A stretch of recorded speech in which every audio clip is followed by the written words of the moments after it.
Les pharisiens abordèrent Jésus et dirent pour l'éprouver: Est-il permis à un homme de répudier sa femme pour n'importe quel motif? Il répondit: N'avez-vous pas lu que le Créateur, au commencement, fit l'homme et la femme, et qu'il dit: C'est pourquoi l'homme quittera son père et sa mère et s'attachera à sa femme, et les deux deviendront une seule chair. Ainsi, ils ne sont plus deux, mais une seule chair. Que l'homme ne sépare donc pas ce que Dieu a uni. Pourquoi donc, lui dirent-ils, Moïse a-t-il commandé de donner à la femme un acte de divorce et de la répudier? Il leur dit: C'est à cause de la dureté de votre cœur que Moïse vous a permis de répudier vos femmes. Au commencement, il n'en était pas ainsi. Mais je vous dis, quiconque répudie sa femme, sauf pour motif d'infidélité, et en épouse une autre, commet un adultère. Les disciples lui dirent: Si telle est la responsabilité de l'homme à l'égard de la femme, il n'est pas avantageux de se marier. Il leur répondit: Tous ne comprennent pas cette parole, mais seulement ceux à qui cela a été donné. Car il y a des eunuques qui le sont dès le sein de leur mère, il y en a qui le sont devenus par la main des hommes, et il y en a qui se sont rendus eunuques à cause du royaume des cieux. Que celui qui peut comprendre, comprenne. Le Proverbe 31, c'est la page 653. Proverbe 31. Parole du roi Lemuel. Sentence par laquelle sa mère l'instruisit. Que te dirai-je, mon fils? Que te dirai-je, fils de mes entrailles? Que te dirai-je, fils de mes vœux? Ne livre pas ta vigueur aux femmes, et tes voix à celles qui perdent les rois. Ce n'est pas au roi, Lemuel, ce n'est pas au roi de boire du vin, ni au prince de rechercher des boissons fortes, de peur qu'en buvant, il n'oublie ce qui a été prescrit et ne dénature à cause de tous les malheureux. Donnez des boissons fortes à celui qui périt, et du vin à celui qui a l'amertume dans l'âme.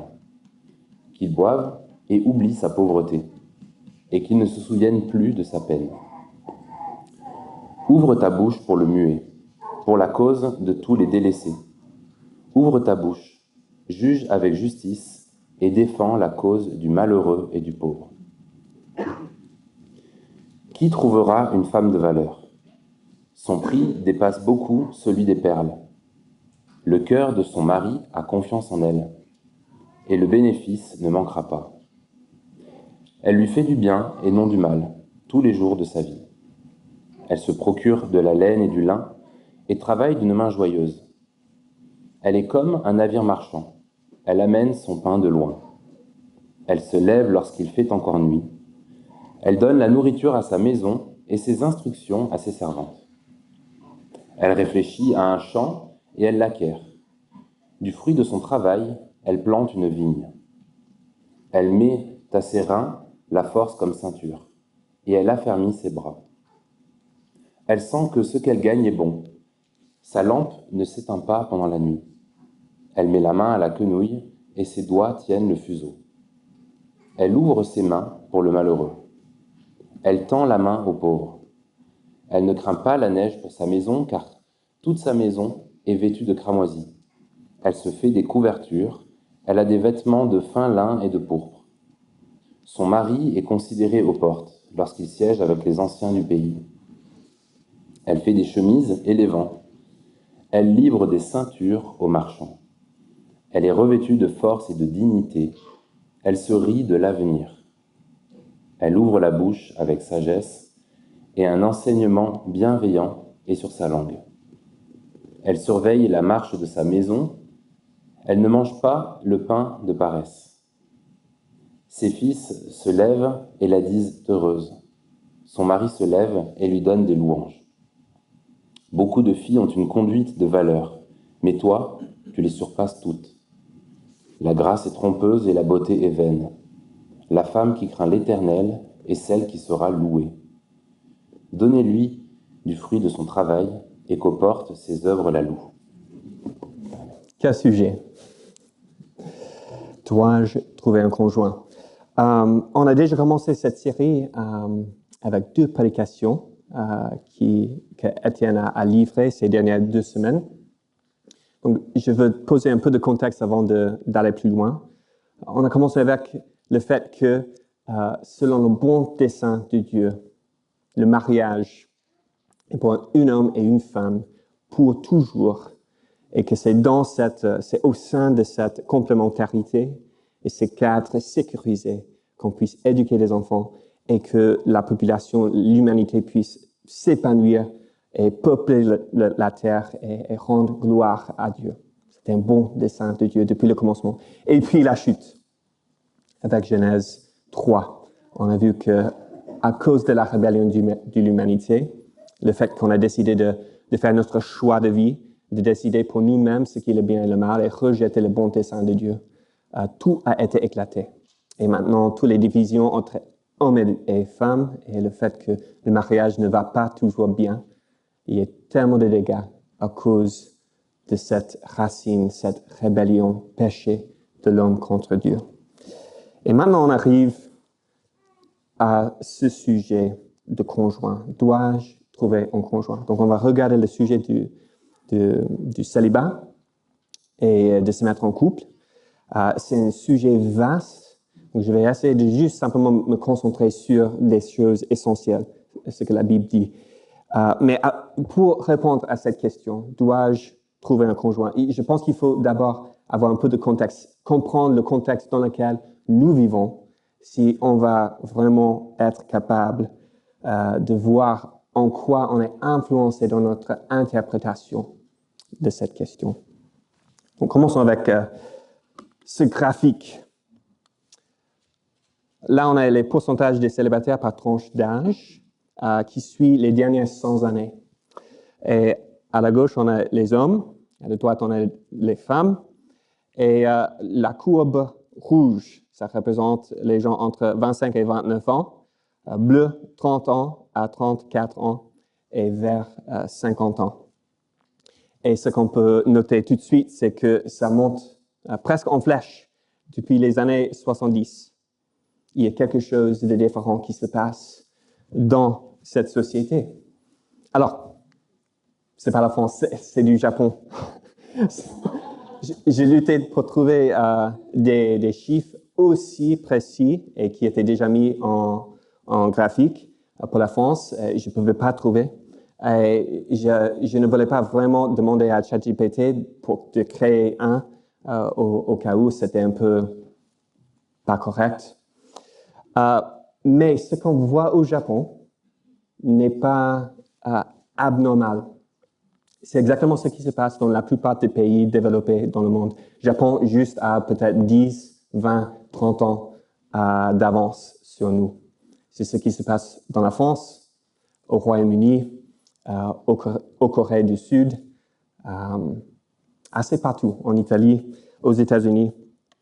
Et donc, les démographes débattent de la cause principale. On a le développement de technologies, changement de la sphère professionnelle, où il y a l'entrée de femmes dans la sphère professionnelle beaucoup plus qu'avant. Donc, les gens s'éloignent du foyer et l'influence des parents sur leur choix de la vie romantique. On a aussi le fait qu'il y a beaucoup de technologies et de technologies contraceptives et même reproductives qui se séparent l'acte sexuel de la reproduction, de le fait d'enfanter. Et du mariage, séparer le mariage de le fait d'enfanter. Et donc, on est en train de vraiment reconstruire l'humanité et on est entré vraiment dans une nouvelle ère de l'histoire du monde, où il y a plus de célibataires dans la population que jamais auparavant. C'est une période unique, c'est juste ces quelques dernières décennies. Et donc, cette chute de mariage entraîne bien sûr aussi une baisse du taux de natalité qui est, pour plusieurs sociologues, démographes, dirigeants de gouvernement, inquiétant. Dans des générations précédentes, on se mariait jeune pour démarrer la vie d'adulte ensemble. Et la Bible affirme cela. Dans les Proverbes, on appelle son lecteur à célébrer la femme de sa jeunesse. Le mariage était comme la pierre angulaire pour construire notre vie. Et maintenant, on repousse le mariage autant possible. C'est quelque chose qu'on considère après avoir tout fait et tout vécu, et tout accompli sur le plan carrière et personnel. Maintenant, le mariage est la pierre de fête, la pierre finale pour annoncer notre accomplissement de notre projet de réalisation de soi, d'épanouissement personnel. Et cette tendance vers le célibat n'a pas simplement touché le monde séculier, mais ça se voit aussi dans l'Église. Et donc, que devons-nous penser de cela? Est-ce que c'est bon cela? Est-ce que c'est juste une autre option, un choix neutre? Ou est-ce que Dieu a quelque chose à dire sur ce sujet? Alors évidemment, aujourd'hui, je vais parler d'un sujet très sensible et je vais parler des tendances, des généralités, mais je sais aussi que chacun dans cette salle a une histoire personnelle. Et je ne connais pas votre histoire personnelle. Je ne connais pas ce que vous avez vécu exactement. Je suis conscient dans ce contexte, les gens qui sont célibataires, ils ont plusieurs raisons. Il y a évidemment des femmes qui vivent le célibat non désiré, pour la raison simple qu'il y a simplement moins de gars qui s'intéressent au mariage, vu le contexte, et donc trouver un conjoint est devenu plus difficile. Donc, il y a plusieurs raisons. Je ne veux pas que ce message soit culpabilisant pour les gens qui sont déjà blessés. Je veux simplement regarder les Écritures et voir la perspective de Dieu sur le célibat et le mariage. Et puis, vous laisser avoir une discussion avec Dieu. Vous laisser avoir une conversation avec Dieu pour savoir où vous en êtes. Voilà la mission que j'ai. Dois-je trouver un conjoint? Alors, ça dépend. Ça dépend. Comprenez-vous la difficulté du mariage? Là, on va regarder le passage de Matthieu. Comprenez-vous le but du célibat? Et là, on va regarder rapidement 1 Corinthiens 7. C'est le passage qui parle le plus du célibat. Et comprenez-vous ce qui fait un bon conjoint? Et là, on se tourne vers le passage dans les Proverbes. Et avec cela, commençons avec le premier passage, Matthieu 19. Comprenez-vous la difficulté du mariage? Alors, un peu de contexte pour ce passage. Les pharisiens, les autorités religieuses de l'époque de Jésus, ils cherchaient à mettre Jésus à l'épreuve. Ils lui ont posé une question éthique sur les divorces. Et la réponse de Jésus, c'est de réaffirmer le bon dessein de Dieu qu'on trouve au commencement de la Bible. Lisons avec moi versets 4 à 6. Jésus répond, « N'avez-vous pas lu que le Créateur au commencement fit l'homme et la femme, et qu'il dit, c'est pourquoi l'homme quittera son père et sa mère et s'attachera à sa femme, et les deux deviendront une seule chair. Ainsi, ils ne sont plus deux, mais une seule chair, que l'homme ne sépare donc pas ce que Dieu a uni. » 3 choses à noter dans ce passage. D'abord, pour Jésus, les Écritures sont la base pour décider des questions éthiques sur le plan relationnel. Deuxièmement, et comme Étienne a déjà mentionné la première prédication de la série, le projet de Dieu depuis le commencement pour les relations conjugales n'a pas été effacé ou modifié à cause de la chute. La monogamie, un homme, une femme pour toujours, qui forment ensemble une nouvelle unité, ça reste le standard, l'idéal pour l'humanité. Donc voilà l'éthique sexuelle de Jésus. Et troisième chose que Jésus souligne. Selon Jésus, le mariage n'est pas simplement un contrat civil reconnu par les autorités humaines, mais c'est d'abord une alliance spirituelle, puisque c'est Dieu qui unit les gens. Le mariage est une institution que Dieu a fondée et c'est un engagement qu'on fait devant Dieu. Et c'est pourquoi le divorce est si sérieux et si destructeur. Lorsque les pharisiens notent que Moïse a permis le divorce dans Deutéronome 24, Jésus explique que cette loi n'était pas posée comme changement du projet de Dieu, mais une manière de gérer les conséquences destructrices lorsque les gens ne suivent plus son projet. En fait, dans le cas d'un couple qui se sépare à l'époque, cela mettait la femme dans une situation très précaire, surtout si elle avait des enfants. Le certificat de divorce était le document nécessaire pour qu'elle puisse obtenir des droits pour elle et pour ses enfants auprès de l'homme et auprès de la communauté. Le divorce fait beaucoup de dégâts. Et donc, même si Dieu a créé une manière de limiter les dégâts, ça ne le justifie pas. Et il explique que la seule exception serait dans le cas de l'infidélité dans l'union sexuelle du couple, puisque c'est dans ce cas-là, l'union physique et spirituelle est cassée et dans l'union avec quelqu'un d'autre.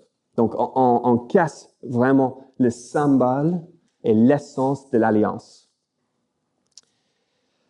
Alors, Jésus dit que le mariage est pour toujours, le divorce n'est pas permis sauf pour l'infidélité. Et j'imagine que vous trouvez cela surprenant, peut-être même choquant. J'imagine que vous pensez immédiatement à toutes les autres raisons sérieuses et graves qui pourraient inciter les gens à chercher à divorcer. Et je n'ai pas le temps pour traiter toutes ces questions. Peut-être qu'on peut les aborder pendant notre temps de questions après. Je veux juste simplement souligner qu'il est normal d'être choqué par ces propos de Jésus.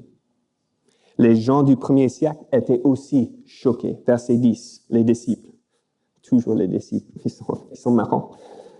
Les disciples lui disent, si telle est la responsabilité de l'homme à l'égard de la femme, il n'est pas avantageux de se marier. Donc, aux yeux des disciples, le mariage était, si c'était vraiment cela, la vie avec quelqu'un pour toujours, avec très peu d'exceptions, ça ne valait pas le coup. Non, merci.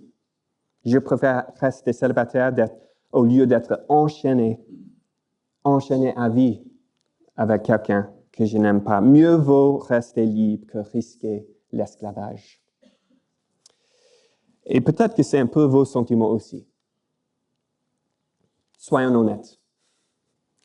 Peut-être que comme moi, tu as grandi avec des parents divorcés et donc tu ne crois plus à l'institution. C'est quelque chose de dépassé qui ne convient plus à notre réalité d'aujourd'hui. Ou peut-être que tu as vu et vécu trop de traumatisme dans les relations. Et l'idée de mariage est anxiogène. Tu as peur de choisir la mauvaise personne et d'avoir des regrets. Peut-être tu t'inquiètes de te retrouver 10 ans plus tard dans un mariage usé, vieux, sans flamme, sans chaleur, avec quelqu'un que tu ne respectes plus. Ou peut-être ton souci est simplement lié au désir. Est-ce que je vais vraiment ne coucher qu'avec une seule personne pour le reste de ma vie? Le mariage est difficile. Et ce n'est pas un engagement qu'on devrait prendre à la légère. Et Jésus, dans ce passage, constate ouvertement la raison pour laquelle il est si difficile et la raison pour laquelle le divorce existe. Verset 8. C'est à cause de la dureté de votre cœur. Et comme nous avons vu dans la prédication de la semaine dernière, c'est notre rébellion contre Dieu. Depuis le jardin d'Éden, que nous avons des cœurs égocentrés et durs qui ont du mal à aimer Dieu et aimer notre prochain. Et au lieu d'être une seule chair, on est souvent deux individus qui ont du mal à s'aimer l'un l'autre et travailler ensemble. Nous devons nous efforcer de maintenir un lien d'unité parce que notre tendance, c'est de blâmer l'autre et de vivre pour soi-même. Et donc, lorsque les choses ne vont pas bien dans le mariage, on ne veut pas se sacrifier pour l'autre. On ne veut pas souffrir pour l'autre. Rester dans un mariage malheureux et travailler dans l'espérance de la guérison nous semble absolument fou. La réalité, c'est que si nous allons vivre le mariage tel que la Bible le décrit, il faut une transformation du cœur. Et pour cela, il faut la puissance de l'Esprit de Dieu. La bonne nouvelle de l'Évangile, c'est que oui, le mariage dans ce monde déchu et avec un cœur rebelle est difficile, même impossible. Mais Dieu est capable de prendre deux pécheurs et les transformer et les restaurer en couple. Et il est le Dieu puissant qui fait toujours des miracles aujourd'hui. Il faut que vous croyiez cela ce matin. Mais les disciples dans ce passage, ils sont incrédules. Et en réponse à leur peur par rapport au mariage, Jésus met sur la table l'option du célibat. Et c'est ce qui signifie le mot eunuque dans le passage. Jésus souligne 3 cas d'eunuques. Verset 12. D'abord, il y a des eunuques en raison d'une anomalie congénitale. Donc, ça concerne moins de 0,01% de la population qui expérimente la malformation des organes génitaux. C'est triste, mais heureusement, c'est très rare. Deuxième cas, il dit, il y en a qui le sont devenus par la main des hommes. Et dans la culture païenne, il y avait la pratique de rendre eunuques certaines personnes, surtout les serviteurs qui travaillaient au sein de la maisonnée du roi. Ainsi, le roi ne s'inquiétait pas de l'infidélité de la part du serviteur avec ses femmes. Cette pratique, il faut le dire, était interdite dans l'Ancien Testament. Dieu ne veut pas ça. Et puis le troisième exemple.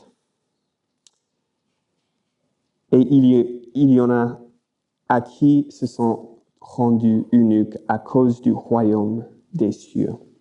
C'est-à-dire ceux qui ont renoncé au mariage pour consacrer plus de temps à Dieu, au ministère, à la croissance spirituelle des autres.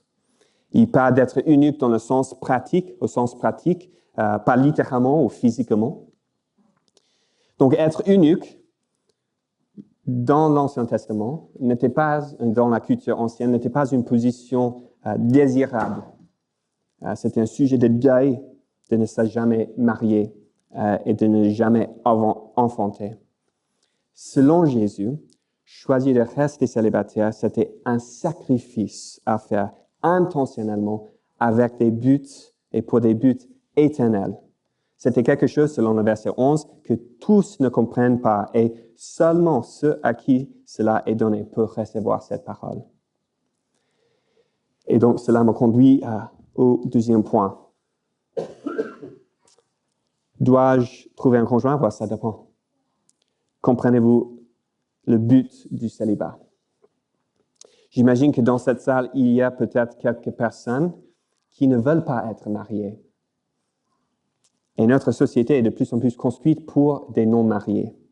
Rester célibataire toute sa vie, un choix qui était rarissime. C'est tellement difficile. Aide-moi. Rarissime, merci. C'était très rare. Il y a 50 ans, cela est devenu une option légitime, voire tendance. Et cette tendance se voit aussi dans l'Église. Et il faut se demander pourquoi.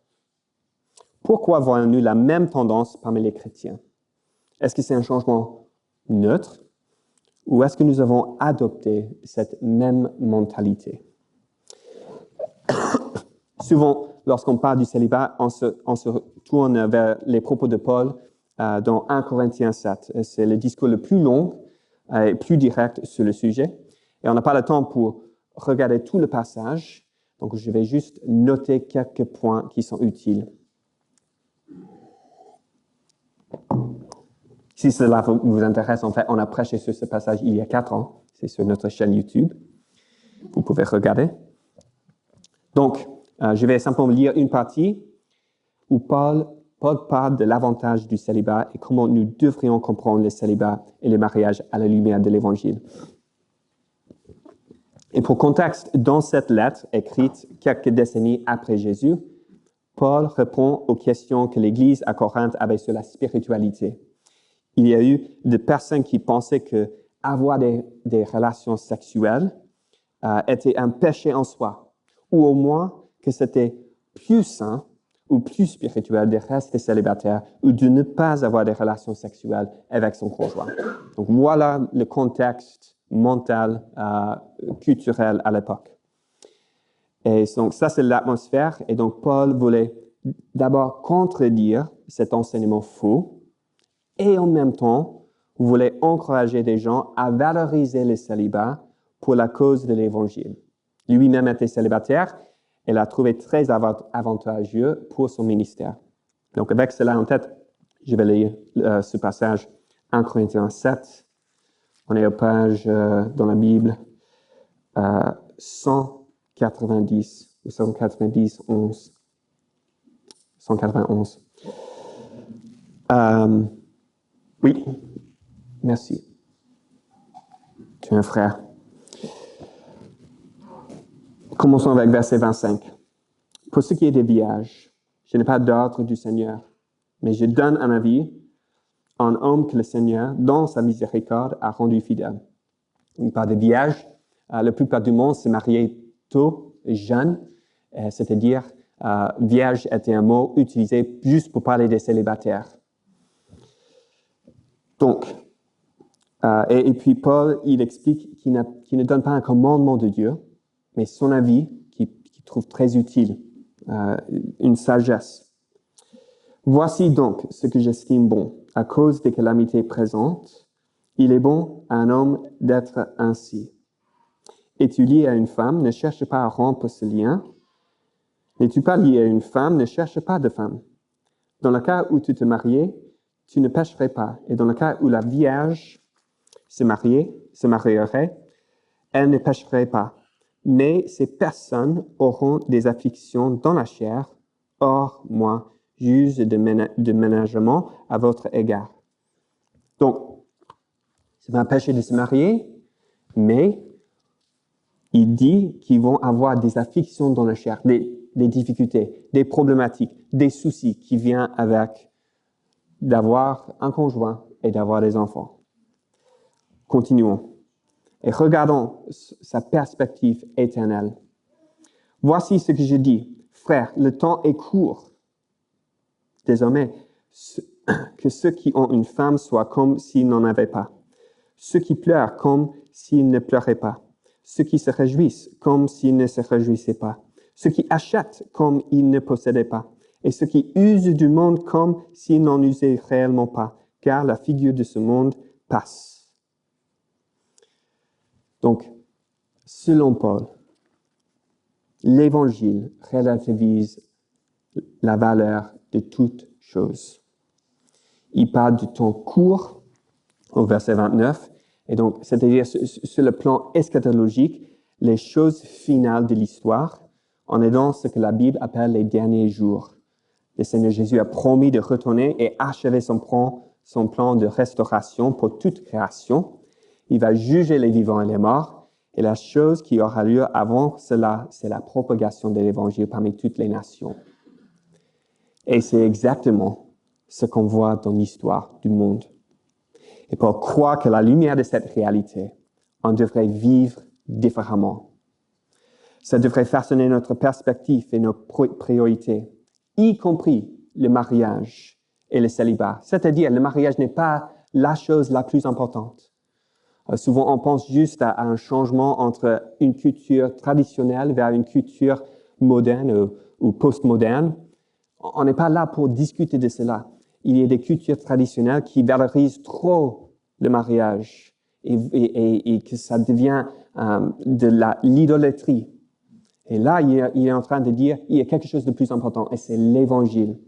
Le mariage devrait servir l'Évangile.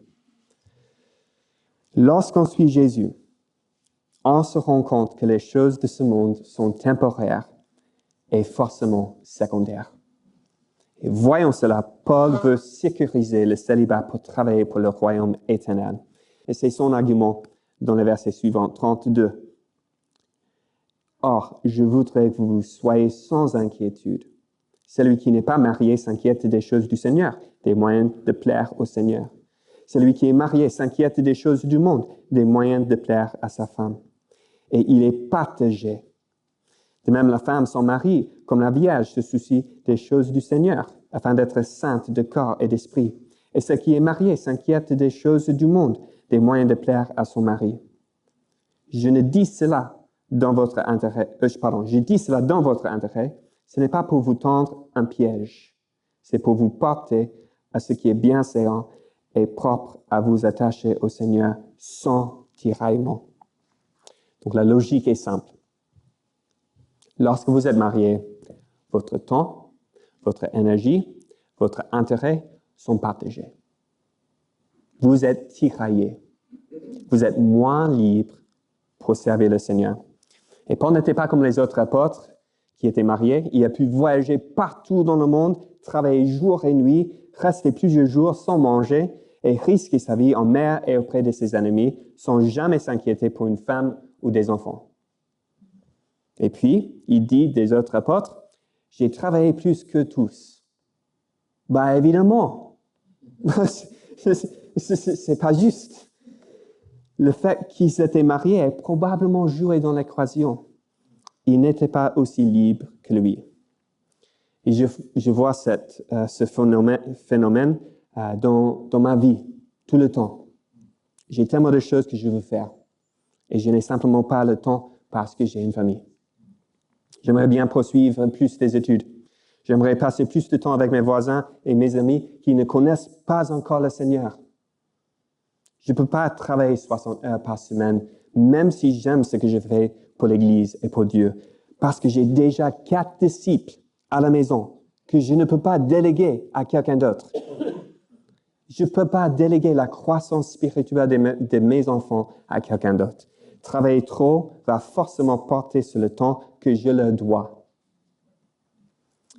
Donc, retournons à la question que j'ai posée pour cette partie. Comprenez-vous, vous, le but du célibat?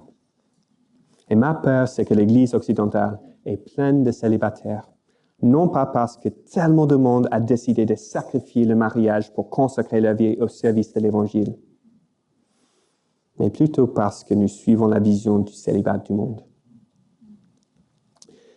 C'est la pensée tendance. Les célibats existent pour avoir plus de liberté pour soi-même, pour nos loisirs, pour nos amis, pour nos activités professionnelles, pour se divertir. Et on baigne dans une culture ambiante qui nous pousse à vivre pour nous-mêmes, pour ce monde ici-bas. Et au lieu de voir le célibat comme liberté pour servir Dieu, on voit le célibat comme liberté pour nos propres intérêts égoïstes. On ne veut pas être lié, contraint. On veut garder toutes les options ouvertes. Et je sais que tout le monde qui n'est pas marié ne l'a pas choisi. Je sais. Et on va en discuter dans un moment. Mais pour l'instant, je veux simplement que vous, qui êtes célibataire, vous posez la question, quelle est ma vision du célibat? Et est-ce que c'est biblique? Lorsqu'on est marié, notre temps est quasiment automatiquement consacré au service des autres, à nos enfants. Il faut les nourrir, les vêtir, les laver, les enseigner, etc. On ne sait pas ce qui est sur Netflix. Je ne me souviens pas de la dernière fois que je suis sorti pour un week-end pour moi-même. Je n'ai pas le temps. Et c'est OK. J'ai choisi cela. Je me suis joyeusement engagé dans ce mode de vie. Et ma question pour les célibataires, c'est est-ce que vous vous êtes engagé au service des autres pour le royaume de Dieu? Écoutez, je ne conseille pas une vie de burn-out. Il faut un sabbat. Il faut l'équilibre.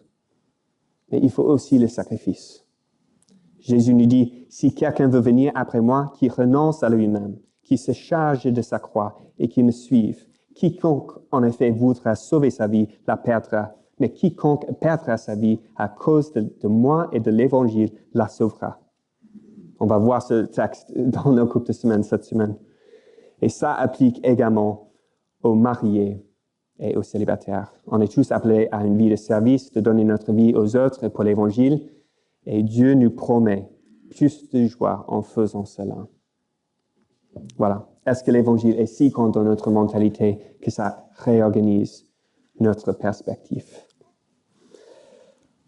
Paul finit ses propos sur le célibat dans 1 Corinthiens 7 avec cette dernière recommandation, verset 39. Regardons, il dit, une femme liée aussi longtemps que son mari est vivant, mais si le mari est décédé, elle est libre de se marier à qui elle veut, seulement que ce soit dans le Seigneur. Donc Paul donne son conseil minimal pour se marier. D'abord, il faut que la personne soit quelqu'un que vous voulez marier. Paul n'est pas pour des mariages forcés. Il faut le vouloir. Et deuxièmement, il faut que la personne soit une chrétienne. C'est ce qui signifie seulement dans le Seigneur. Cela nous emmène au dernier point de mon message, la fameuse question qui reste. Comment choisir un bon conjoint? Il y a beaucoup de textes utiles dans la Bible pour réfléchir à cette question. On va être dans Proverbe 31, parce que en fait, c'est le seul passage qui commente et adresse cette question directement du choix de conjoint. Les textes sur le mariage, très utiles, on va les regarder la semaine prochaine. Maintenant, voyons ce qu'on peut tirer de ce passage au Proverbe 31. Donc, on n'a pas le temps de tout couvrir. Je vais essayer juste de souligner les grandes lignes. Et le verset 1 nous donne le contexte et la clé pour comprendre le reste. Ce sont les paroles du roi Lemuel, mais il s'agit du conseil qui est reçu de sa mère. Mais c'est du conseil qui est inspiré par Dieu, puisque cela est arrivé dans la Bible. Donc, si on peut suivre le chemin, la mère du roi Lemuel a reçu la sagesse de Dieu pour éduquer son fils afin qu'il devienne un bon roi et qu'il dirige bien le peuple et qu'il trouve un bon vis-à-vis pour femme, pour l'aider dans cette tâche. Et puis après, il a tant respecté sa mère qu'il a décidé de publier ses instructions pour le public. Voilà ce qu'on voit, le conseil d'un mère à son fils. Et on commence avec la première partie, adressée directement à Lemuel. Sa mère comprend qu'il y a certaines qualités nécessaires qu'un jeune homme pour un jeune homme afin qu'il soit un bon roi. Et ce qui est bon pour le roi est bon pour le peuple. Il donne l'exemple à suivre au peuple. Et donc, si tu es un homme, voici ce qu'il faut viser pour être un bon chef de la maison. Et si tu es une femme, voici ce qu'il faut chercher dans ton futur mari. Il y a 3 soucis principaux. D'abord, il faut que l'homme ait une maîtrise de soi sur le plan sexuel. Verset 3. Ne livre pas ta vigueur aux femmes et tes voies à celles qui perdent les rois. Sa mère comprend le danger de se livrer aux désirs les plus bas. Si un homme ne sait pas comment contrôler ses impulsions, on ne peut pas lui faire confiance pour bien gouverner. Il y a une longue liste de royaumes détruits par la multiplication des femmes et des adultères. Un homme bon ne devrait pas utiliser sa position de pouvoir pour se faire plaisir. Et si un homme n'est pas chaste avant le mariage, il y a beaucoup moins de chances qu'il reste fidèle une fois marié. Il faut développer la maîtrise de soi avant le mariage. Et aujourd'hui, pour les hommes et les femmes, mais surtout pour les hommes, la pornographie est un fléau qui vole la vigueur des hommes et les fait perdre leur voix. Jamais dans l'histoire du monde, on a eu un accès aussi facile à un poison aussi destructeur. Ça remplit les hommes de la honte, ça retarde la recherche d'un mariage, ça déforme les attentes saines en matière de sexualité dans le mariage et ça engendre une vision objective de femme. La mère du roi sait qu'il faut que le roi respecte les femmes s'il va régner équitablement. Les hommes, si vous n'avez pas la maîtrise de soi dans cette sphère de votre vie, il faut trouver de l'aide. Il faut parler avec des frères pour trouver des solutions et prendre au sérieux ta sainteté. Mesdames, méfiez-vous des hommes qui ne savent pas se contrôler et qui veulent repousser des limites physiques dans la relation. Deuxième chose, il faut qu'il n'y ait pas de gros vices ou de dépendance. Versets 4 à 5. Ce n'est pas au roi le moule, ce n'est pas au roi de boire du vin, ni au prince de rechercher des boissons fortes, de peur qu'en buvant, il n'oublie ce qui a été prescrit et ne dénature la cause de tous les malheureux. L'accent est mis sur l'alcool, mais le conseil va pour toute substance ou pratique qu'on utilise pour atténuer notre douleur physique et émotionnelle. Ce conseil est lié encore à la maîtrise de soi, mais ça touche plutôt l'aspect de savoir gérer les difficultés sans chercher une échappatoire. L'apitoiement sur soi-même peut causer une personne d'oublier la loi de Dieu, perdre du bon sens et se replier sur soi-même en oubliant les souffrances des autres. Aujourd'hui, notre monde est plein d'options pour nous distraire et nous faire oublier. L'alcool, les drogues, les produits pharmaceutiques, les jeux vidéo, les streaming, les jeux d'argent, les réseaux sociaux. Les hommes, est-ce que vous avez des dépendances? Des choses qui prennent trop de temps et qui vous empêchent de confronter les difficultés dans votre vie. Il faut garder la tête claire si on va bien conduire une famille. Il faut savoir poser ses limites. Il faut connaître ses limites. Troisième chose, il faut qu'il soit proactif dans la recherche de la justice pour les autres. Versets 8 et 9.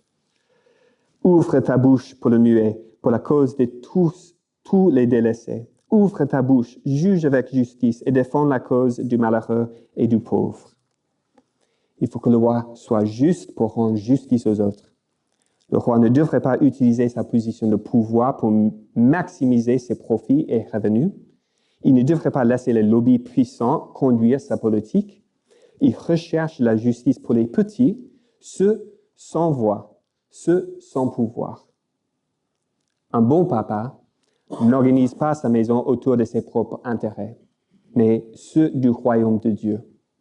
Il s'assure que le budget, le calendrier, les politiques ont l'épanouissement des petits comme priorité. Et il est proactif dans cela. Mesdames, observez ce qu'un homme fait avec son temps libre et ses finances. Est-ce qu'il cherche à servir les autres? Est-ce que sa vie entière est organisée autour de ses propres intérêts et de son propre avancement? C'est lourd. Et voilà les 3 critères qui sont nécessaires pour un bon leader, selon la mère de l'émoule. Imaginez juste si nos dirigeants politiques avaient ces 3 qualités. On peut rêver.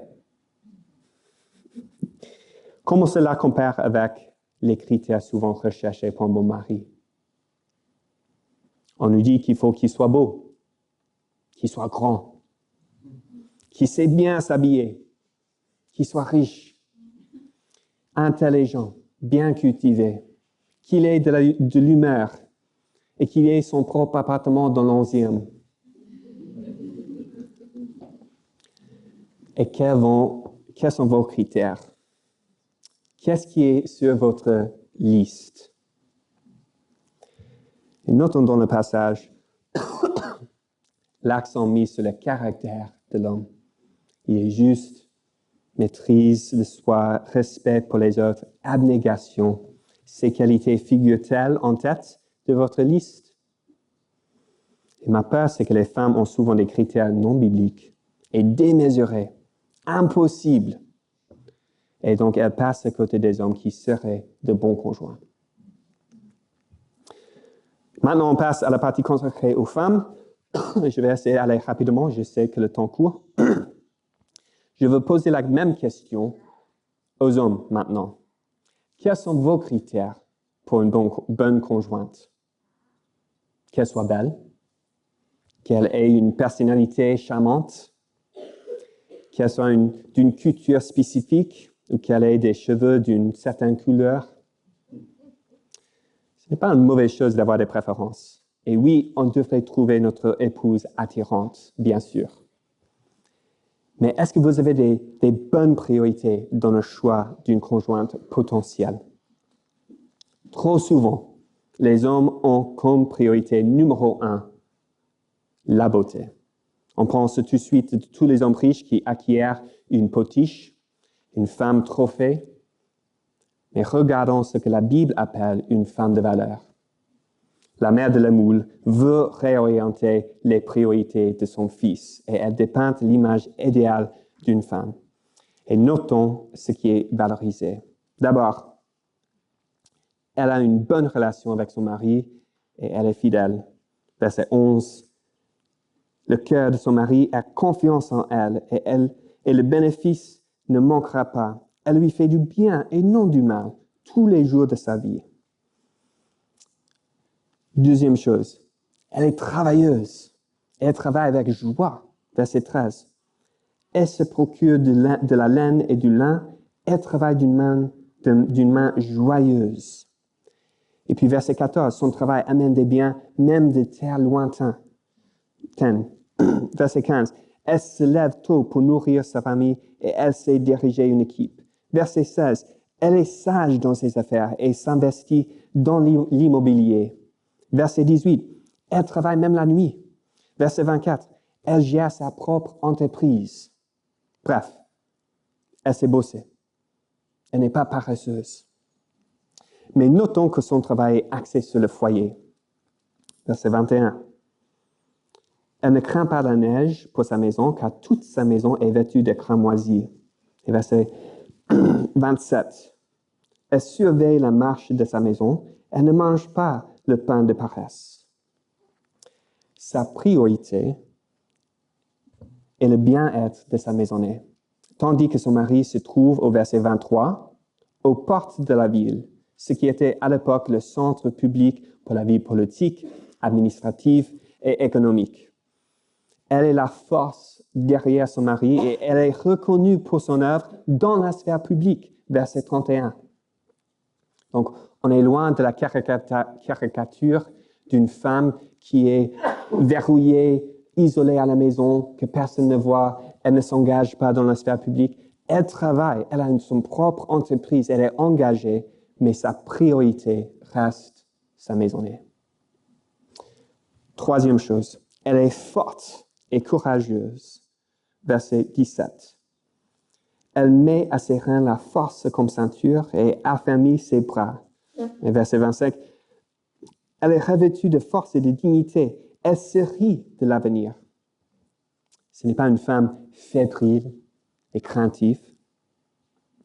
Et quatrièmement, elle est généreuse et bienveillante et enseigne ses qualités aux autres. Elle a un impact positif dans la société. Verset 20. Elle ouvre ses mains pour le malheureux. Elle tend la main aux pauvres. Verset 26. Elle ouvre la bouche avec sagesse et un enseignement bienveillant est sur sa langue. Elle n'est pas dure et égoïste. Elle est sage et douce, même dans ses propos. La poème conclut avec le verset 30 qui résume bien le reste du contenu. Verset 30. La grâce ou la charme est trompeuse et la beauté vaine. La femme qui craint l'Éternel est celle qui sera louée. Le caractère est tellement plus important que la beauté. Tellement plus important. La beauté ne durera pas forcément. Et on peut utiliser une phrase pour expliquer la source de la beauté de cette femme. Elle craint l'Éternel. Cela est la source de toutes ces belles qualités.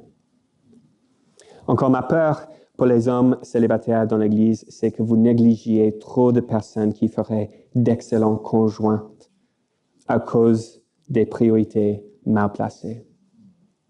Il y a probablement plusieurs personnes dans cette salle que vous ne regardez pas. Et vous allez traîner dans vos décisions et laisser passer des années cruciales. Mon souhait avec ce message, c'est que les célibataires qui veulent être mariés fassent confiance au Seigneur, réorientent leurs priorités et osent trouver un bon conjoint. Et ma prière, c'est qu'il y ait plusieurs mariages dans les 3 prochaines années.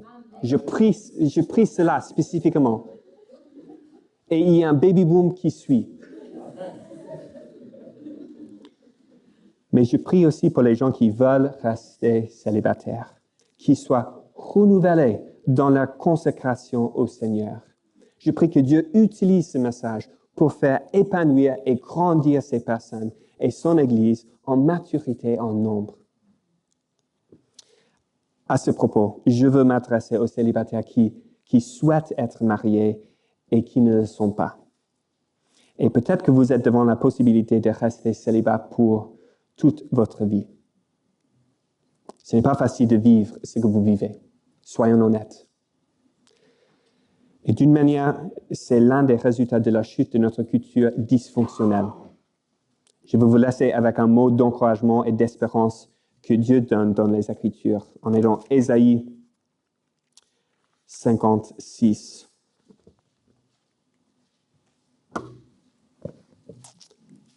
Page 725 dans la Bible de l'Église, première partie. Ésaïe, en regardant la nouvelle alliance et l'éternité, dit cela de la part de Dieu. Tendez l'oreille et venez à moi. Écoutez. Pardon, ça c'est 55. Que l'étranger ne s'attache à l'Éternel et ne dise pas, l'Éternel me séparera sûrement de son peuple. Et que l'eunuque ne dise pas, je ne suis qu'un arbre sec. Car ainsi parle l'Éternel, aux eunuques qui garderont mes sabbats, qui choisiront ce qui m'est agréable et qui demeureront fermes dans mon alliance. Je le donnerai dans ma maison et dans mes murs un monument et un renom, préférable à des fils et des filles. Je le donnerai un nom éternel qui ne sera jamais retranché. Dieu promet aux célibataires qui restent attachés à lui de l'honneur qui va bien au-delà de ce que des enfants pourraient donner. Il promet une place dans sa maison, au verset 5, un monument du renom, un nom éternel qui ne sera jamais retranché. Et on commence à voir cela déjà. On parle de l'éternité, mais ça commence à se voir déjà au sein de l'Église, qui est la maisonnée de Dieu. Que vous avez votre place, que vous avez de l'honneur, et que l'Église ensemble, la famille de Dieu, célibataires et mariés, puissent travailler ensemble et chacun ait leur place pour s'épanouir et avoir de la joie en travaillant pour l'Évangile ensemble. Ça, c'est mon souhait. Ça, c'est la vision biblique. Et j'espère que ça vous donne de l'espérance. Dieu voit ta solitude. Il voit le fait que c'est difficile de trouver ta place. Il voit que tu n'as pas d'enfants qui porteront ton nom. Il promet une récompense plus grande. Je vais prier.